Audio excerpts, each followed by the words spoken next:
Local news that matters on Local 22 News.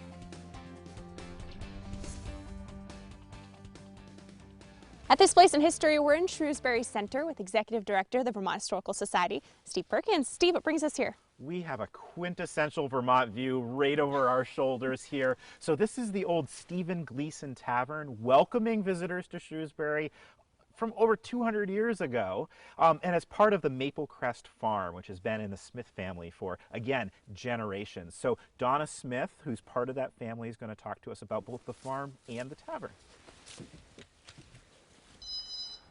Stephen Gleason migrated to Shrewsbury from Petersham, Massachusetts in 1805. And there was always an argument when the house was built. Well, it finally came down to, it was 1808 and finished in 1811.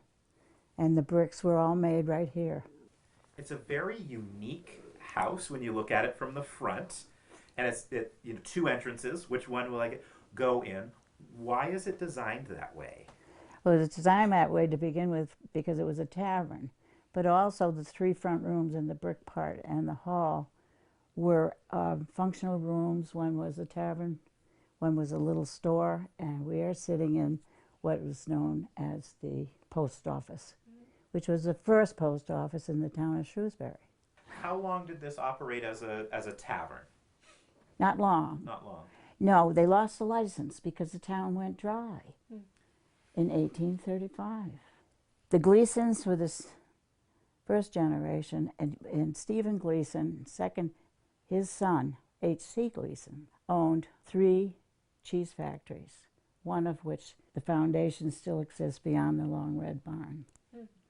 And I have ledgers and things where he shipped his cheese way out west. This part, the center of Shrewsbury, served these communities. There was a doctor in the Gray House down to the left down the road.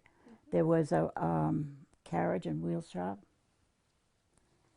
on the corner of Russellville, and in front of the garage in the house next door was a blacksmith shop. People who were on the Crown Point Road from Charleston, New Hampshire, crossed through here and went on their way to Rutland and up north.